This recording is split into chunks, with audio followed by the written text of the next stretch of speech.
Hello students, how are you? I hope you all are good.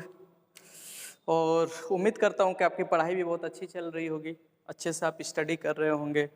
Exams भी होने वाले हैं, जैसे जैसे लॉकडाउन खुल रहा है वैसे वैसे आपका एग्ज़ाम्स होने का उम्मीदें जग रही है। जेई मेंस वाले अपना फोकस, अपना सब कुछ अपना एग्ज़ाम पे कीजिएगा, उधर ही फोकस लगाइएगा। बिल्कुल अपना जो वीक पोर्शन है उस पर ध्यान देना है और साथ में आपको अपना जो है प्रैक्टिस जारी रखना है, प्रैक्टिस करते रहना है। पर डे मैथ्स के कुछ ना कुछ टॉपिक्स उठाकर उसके न्यूमेरिकल्स प्रॉब्लम को सॉल्व करने ही है। रिवीजन मस्ट है, बिना रिवीजन के कुछ नहीं हो सकता।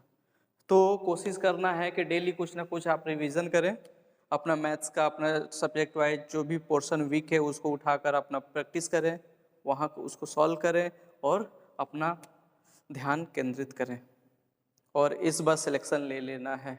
मेरी बेस्ट विशेष आपके साथ है। चलिए आइए आगे का पोर्शन हम कंटिन्यू करते हैं और देखते हैं। एक ऑब्जेक्टिव क्वेश्चन है हमारे पास, ये हमारा जेईई मेंस का ही क्वेश्चन है। आइए क्वेश्चंस को पढ़ते हैं और इसको हम सॉल्व करते हैं। क्वेश्चन कहता क्या है कि इफ अ मैट्रिक्स, एक मैट्रिक्स है 3 -4 1 -1, then a to the power n आपको फाइंड करना है for n belongs to capital N that is natural number b। ये चार ऑप्शंस दिए हुए हैं, तो ये इसका जनरल फॉर्म बताना है आपको, जनरलाइज करना है। ए टू द पावर एन का मान निकालना, मतलब ए टू द पावर एन का ए आपका फर्स्ट टर्म समझ लीजिए अगर इसको आप एपी के टर्म में समझते हैं तो, और इसी तरह आपको ए टू द पावर एन तक जाना है, ए टू द पावर एन निकालना है। तो हम कैसे करेंगे? फर्स्ट टर्म है, आगे कैसे क्या करना है?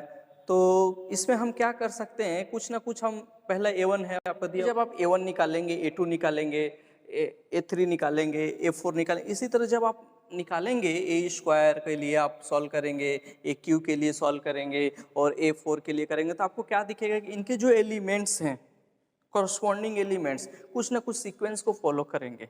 फिर उसके बाद हिसाब से हम वहाँ पर अपना सीक्वेंस वाला फॉर्मूला लगा लेंगे। सीक्वेंस को सॉल्व करने के लिए आप जानते हैं 3 टाइप के सीक्वेंस होते हैं, एपी होता है arithmetic progression, geometric progression, HP. ये कुछ सीक्वेंस, इनमें से कोई भी सीक्वेंस फॉलो किया जा सकता है। आइए देखते हैं, बेटर वे में आपको समझ में आएगा।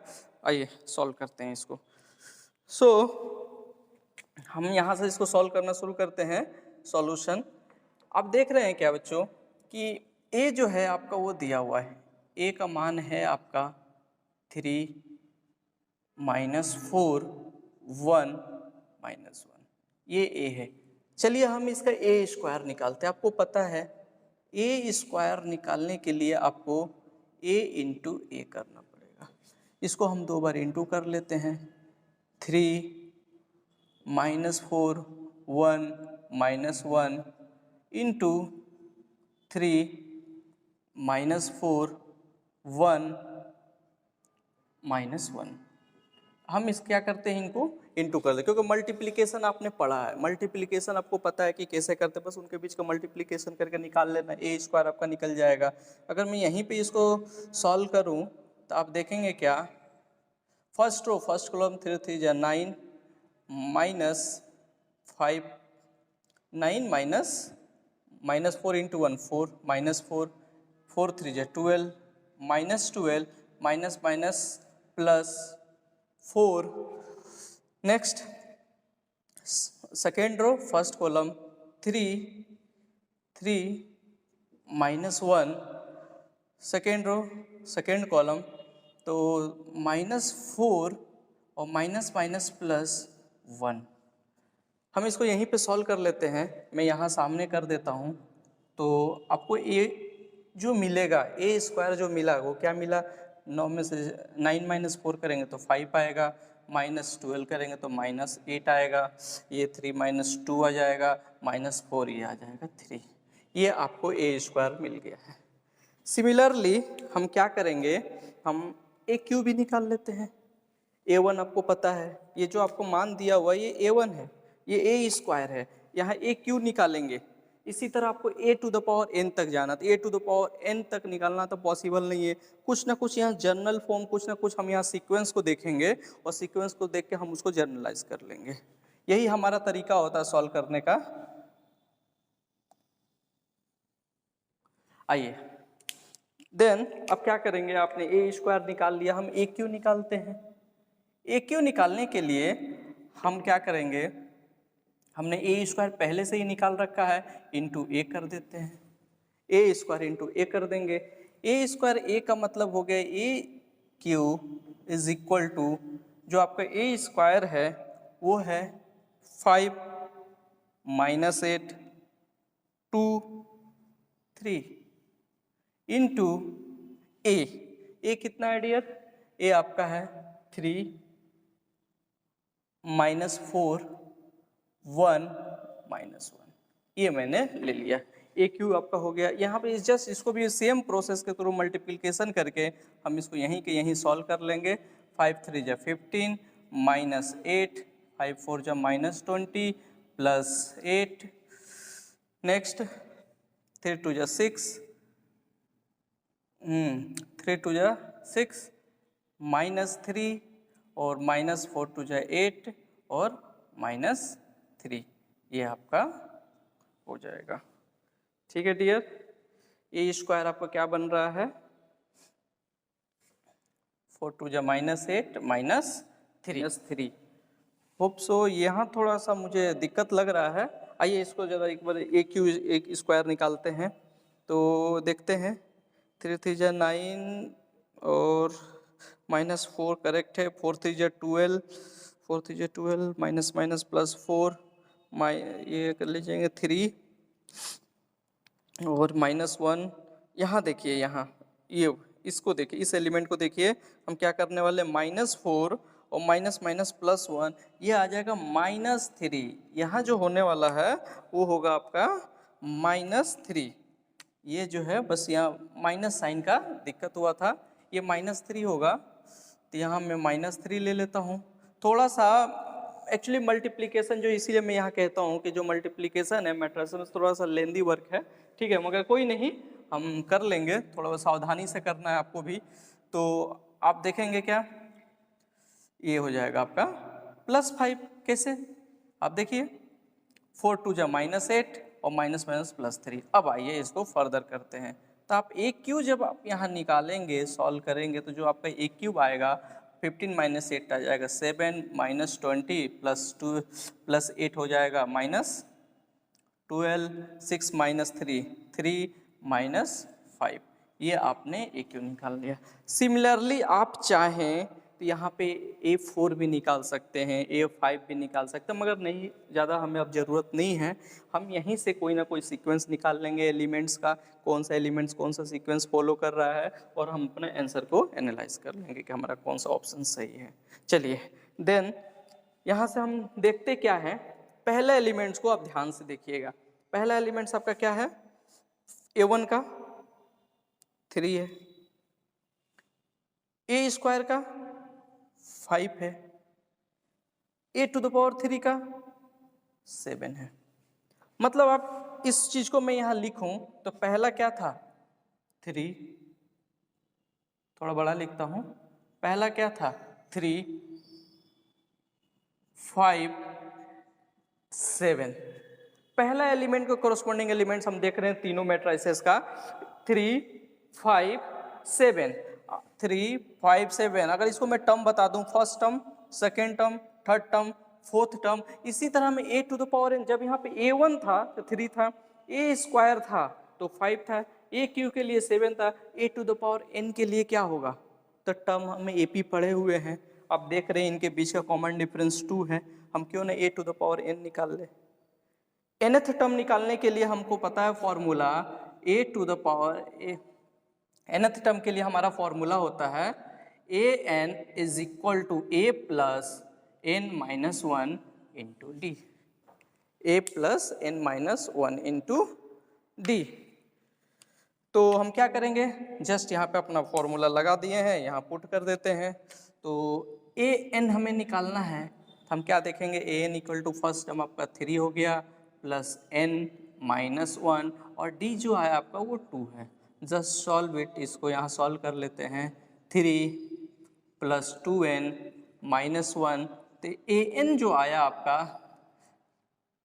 यहाँ आप क्या देख रहे हैं 3, तो 3 यहाँ 2 - 2 ये आएगा एक्चुअली में। देखिए यहाँ पे इसको सॉल्व कर लेते हैं फिर से, इसको हम यहाँ पे फिर से सॉल्व करते हैं। हटाता हूँ मैं इसको, देखिए मिस्टेक्स हो रहा है।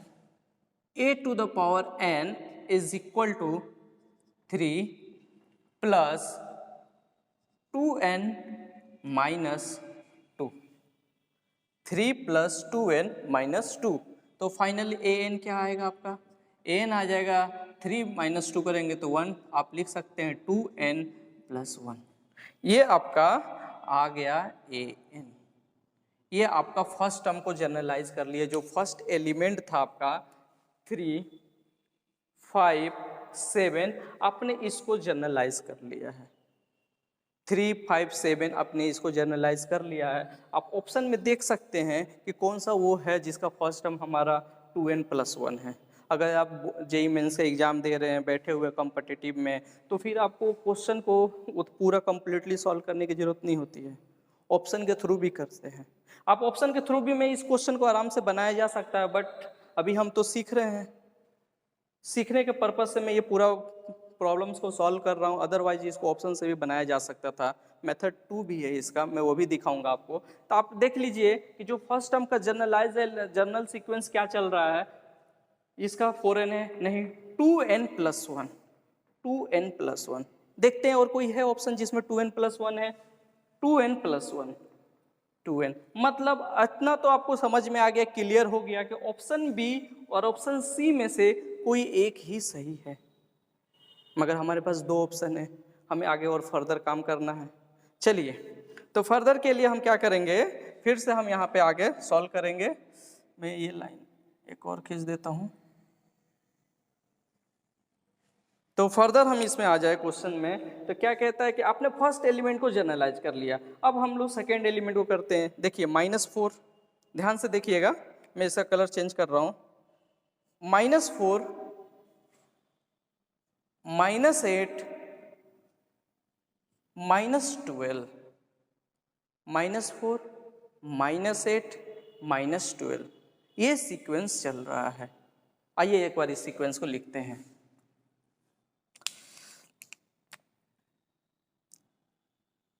-4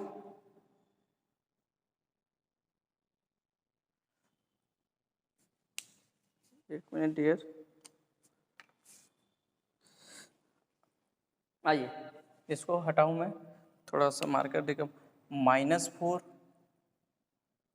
-8 -12, पहला मैट्रिक्स का ये सेकेंड एलिमेंट है, दूसरे मैट्रिक्स का सेकेंड एलिमेंट है, तीसरा। इसी तरह हमें जाना कहाँ तक है, a⁴n तक जाना है। यहाँ भी आपको दिख रहा है, आप फॉर्मूला लगा सकते हैं, an = a + n - 1 × t वाला फॉर्मूला लगा देंगे। an = a आपका हो जाएगा -4 + n - 1 -8, प्लस आपका क्या हो जाएगा, d निकालना कॉमन डिफरेंस, -8 + 4 आपका आ जाएगा ये -4।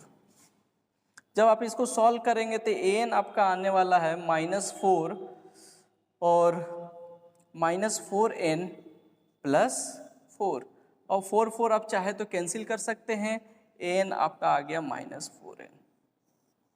सेकेंड एलिमेंट भी आपका जनरलाइज कर लिए हैं सीक्वेंस के थ्रू, आपको पता चल गया है कि an जो होगा उसका जो सेकेंड एलिमेंट होगा -4n होगा। आइए उसको हम देखते हैं। इन दोनों में से कोई देखिए, यहाँ पे 4n है, यहाँ -4n है। अब अगर आप चाहते हैं, अगर कंपटीटिव में आप बैठे हुए हैं, आपको लगता है कि हाँ टाइम को आपको तो वहाँ से एक मिनट वहाँ आपके लिए कीमती होता है, वहाँ पे हर बहुत तरीके से आपको टाइम मैनेज करना पड़ता है, तो आप अब कंप्लीटली बाकी 2 एलिमेंट को सॉल्व करने की आपको जरूरत नहीं थी। आप यहाँ देखते -4n है, यहाँ 4n है, आपको -4n यहाँ मैच कर गया है, तो ऑप्शन सी करेक्ट करके चले जाते हैं। यहाँ से आपको आइडिया तो लग चुका है, पता चल ही गया कि ऑप्शन सी आपका करेक्ट है, ऑप्शन सी आपका सही है। मगर हम यहाँ पे क्लास ले रहे हैं तो कंप्लीट करेंगे, बाकी 2 एलिमेंट को भी चेक करेंगे कि क्या वही आंसर है क्या। कंप्लीट आंसर निकालेंगे। आइए देखिए, देन अब हम क्या करेंगे, n के लिए देख लेते हैं। n के लिए तो यहीं पे आराम से इजीली आपको कर लेंगे। आइए निकलवाते हैं। देखिए फर्स्ट टर्म के लिए 1, सेकेंड टर्म के लिए 2, थर्ड टर्म के लिए 3। इसीलिए फर्स्ट टर्म के लिए आप क्या देख रहे हो 1, सेकेंड टर्म के लिए 2, थर्ड टर्म के लिए 3। सेम टू सेम इसी तरह एन टर्म के लिए क्या हो जाएगा, n हो जाएगा, nth टर्म के लिए n हो जाएगा। तो डेट इज आपको पता चल गया जो इसका जो an होगा वो तो आपका n होगा, वो तो आपका n होगा, वो n है आपका। देखिए और लास्ट वन को हम सॉल्व कर लेते हैं, और एक बचा हुआ आपका, उसको हम एलिमेंट को पकड़े तो आप देख रहे हैं -1, -3, -5, -1, -3, -5, -1, -3, -5। चलिए इसका भी nth टर्म हम निकाल लेते हैं।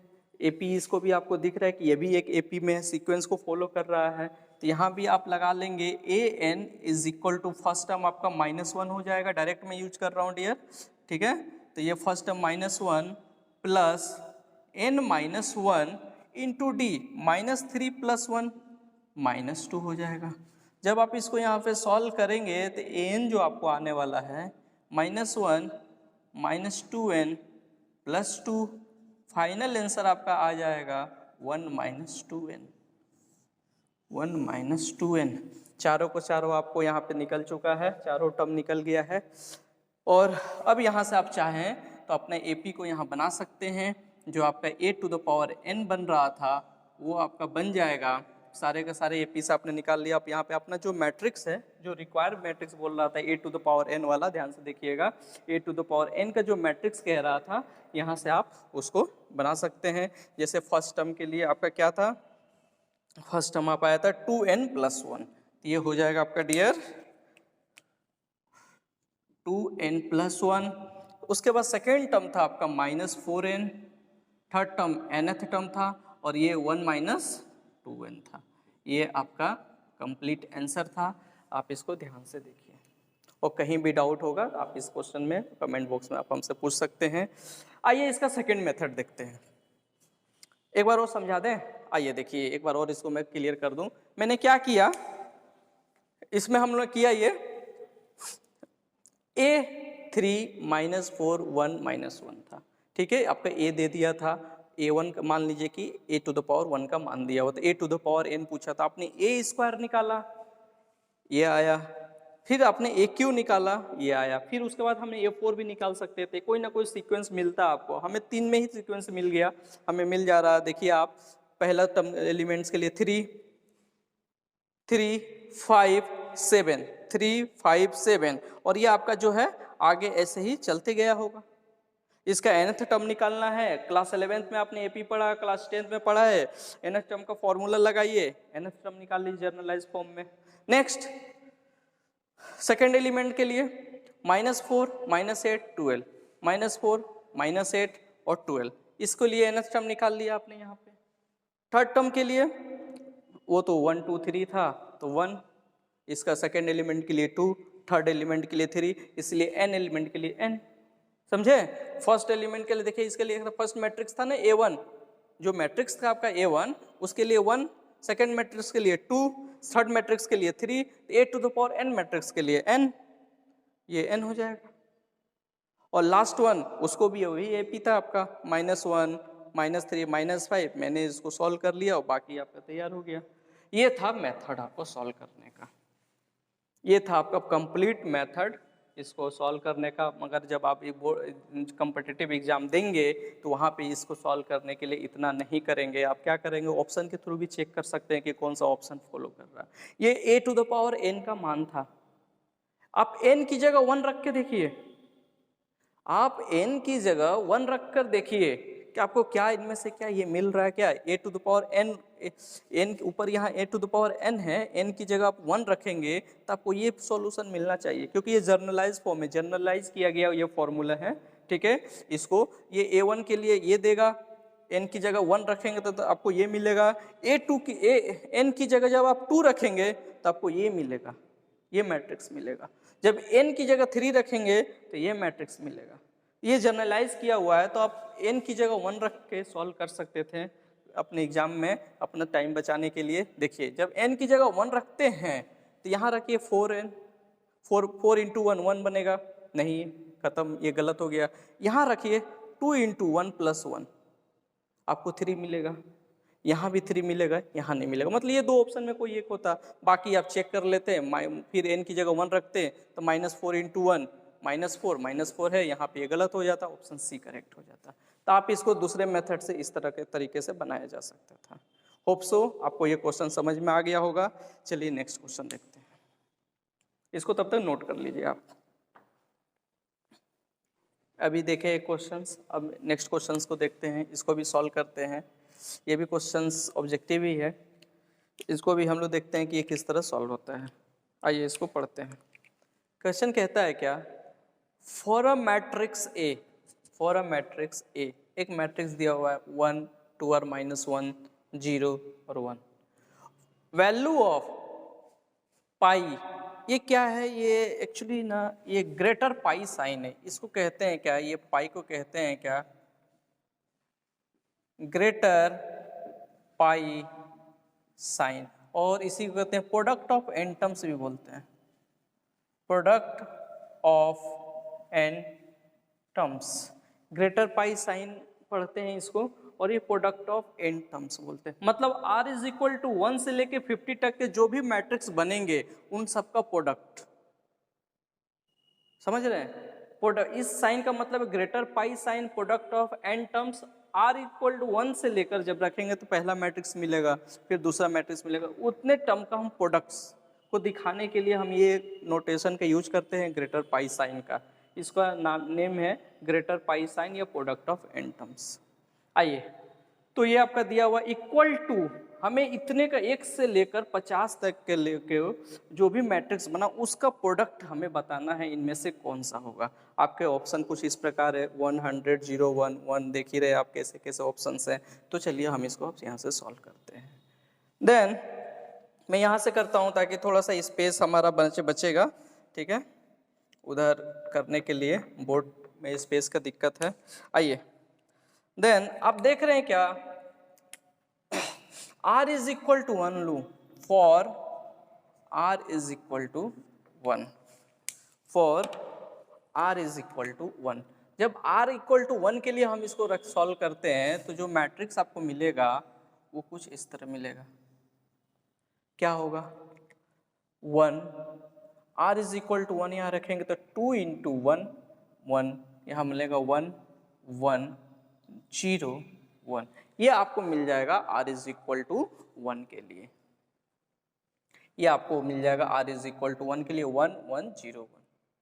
For r is equal to 2 के लिए यही कर लेते हैं, for r is equal to 2, इसके लिए जो मिलेगा मैट्रिक्स बनेगा, यहाँ रखेंगे 1, यहाँ नो चेंज, 2 2 जब 4, 2 रखते हैं, 2 2 जब 4 -1 करेंगे 3 होगा, 0 1 आ जाएगा। ये दो मैट्रिक्स बोलता है क्या, product of 50 matrices, r is equal to 1 से लेके 50 तक। क्यों ना पहले दो मैट्रिक्स का हम प्रोडक्ट कर लें, फिर जो दो मैट्रिक्स का प्रोडक्ट आएगा उसको तीसरे मैट्रिक्स के साथ प्रोडक्ट कर लेंगे, फिर वो तीसरे मैट्रिक्स का जो प्रोडक्ट आएगा, फर्स्ट 1 से लेकर 3 तक का प्रोडक्ट हो गया आपके पास। जब 3 मैट्रिक्स का प्रोडक्ट हो गया तो जो चौथा मैट्रिक्स बनेगा उसके साथ उसको मल्टीप्लाई कर लेंगे। इसी तरह हमें 50 तक जाना है, तो उतना तो हम सॉल्व नहीं करेंगे, हम यहाँ भी सीक्वेंस देखेंगे कि कौन सा सीक्वेंस फॉलो हो रहा है और उसके थ्रू अपने ऑप्शन को टिक करेंगे। आइए, तो r is equal to 1, r is equal to 2, अगर मैं इसको बोल दूँ फर्स्ट मैट्रिसेस, फर्स्ट टर्म भी बोल सकते हैं, इसको बोल दूँ सेकेंड, फर्स्ट और सेकेंड बोल दूँ, अब इन दोनों को हम क्या करते हैं, मल्टीप्लाई कर लेते हैं। Product of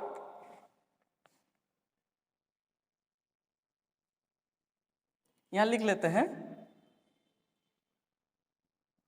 product of first, इसको रोमन में लिखते हैं, सही रहेगा, फर्स्ट, और इसको कहते हैं सेकेंड। तो प्रोडक्ट ऑफ फर्स्ट और सेकेंड, इन दोनों का हम प्रोडक्ट निकालते हैं।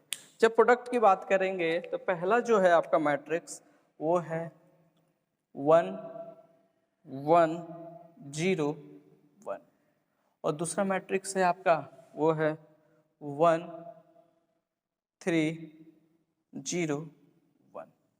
ये 1 1 0 1 1 3 0 1 इनका हम प्रोडक्ट निकाल लेंगे। यहीं पे मैं सामने ही निकाल देता हूँ, ठीक।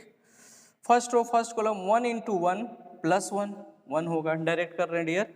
1 इंटू 1 1 1 इंटू 0 0 1 बनेगा। 1 इंटू 3 3 1 प्लस 1 इंटू 1 4, ये आ जाएगा आपका 4। 1 इंटू 1 1 और 1 इंटू 0 0 हो जाएगा तो 1 बन जाएगा। 1 इंटू 3 3 1 इंटू 1 1 तो 3 plus 1 4। 0 into 1 0 1 into 0 0 0 into 3 0 1 into 1 1। तो ये जो आया आपका, ये जो बना प्रोडक्ट ऑफ टू टर्म्स, ये जो बना है आपका प्रोडक्ट ऑफ टू टर्म्स बना। अब हमारा काम क्या है, ये प्रोडक्ट ऑफ टू टर्म्स हो गया। हम r इज इक्वल टू 3 रख लेते हैं। r इज इक्वल टू जब 3 हम रखेंगे, r इज इक्वल टू 3 कर लेते हैं।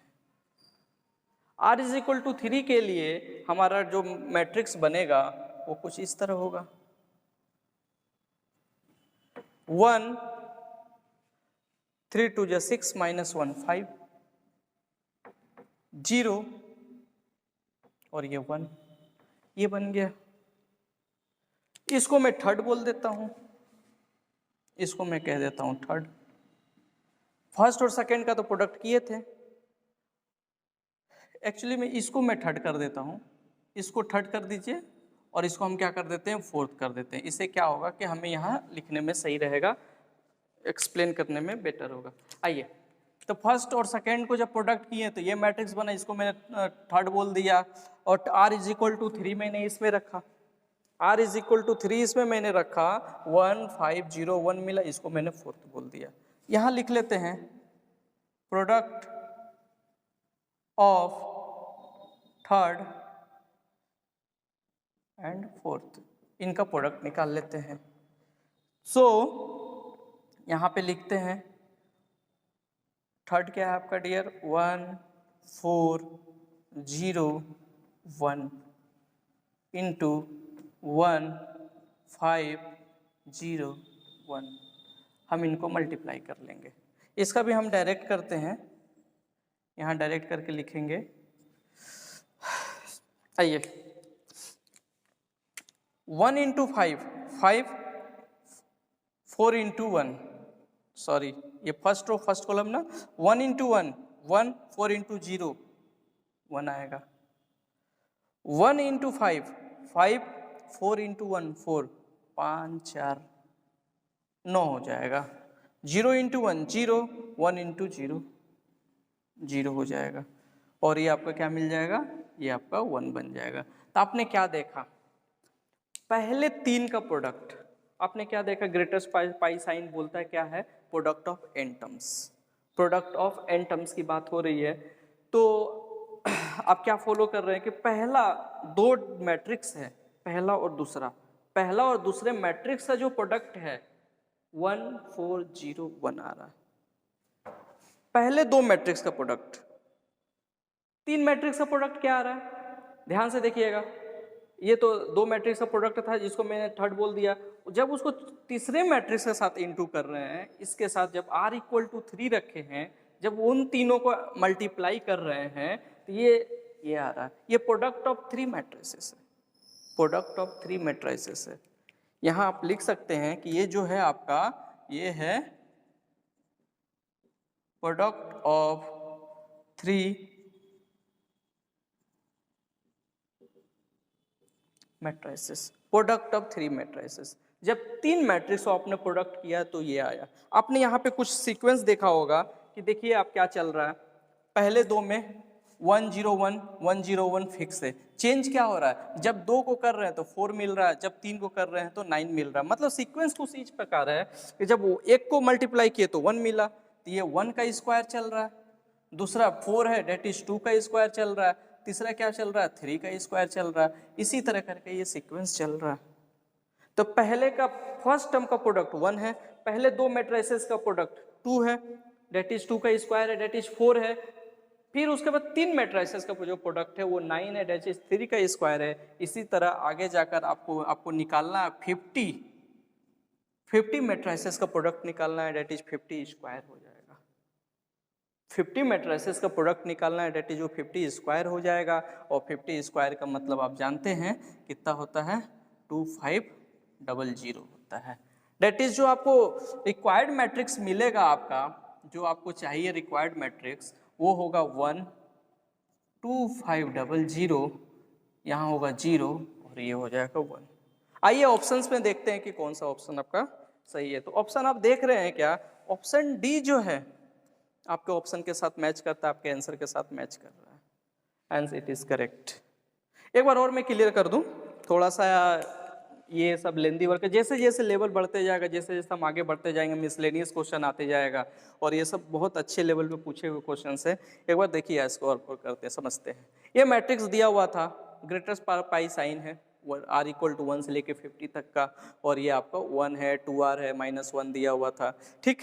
इसको निकालना था greater pi sign product of n terms, n term का प्रोडक्ट n मैट्रिसेस, यहाँ तो हमारा मैट्रिसेस है, यहाँ हम मैट्रिसेस के बारे में बताएंगे, n मैट्रिसेस का प्रोडक्ट। तो पहले मैट्रिसेस का प्रोडक्ट यही होगा, r इज इक्वल टू 1 के लिए पहला मैट्रिक्स बनेगा, उसका प्रोडक्ट यही होगा। r इज इक्वल टू 2 के लिए ये हो गया, दोनों का प्रोडक्ट मैंने यहां निकाल रखा है। अब ये दो मैट्रिक्स का प्रोडक्ट है, फिर मैंने r इक्वल टू 3 रखकर मैंने तीसरा मैट्रिक्स बनाया।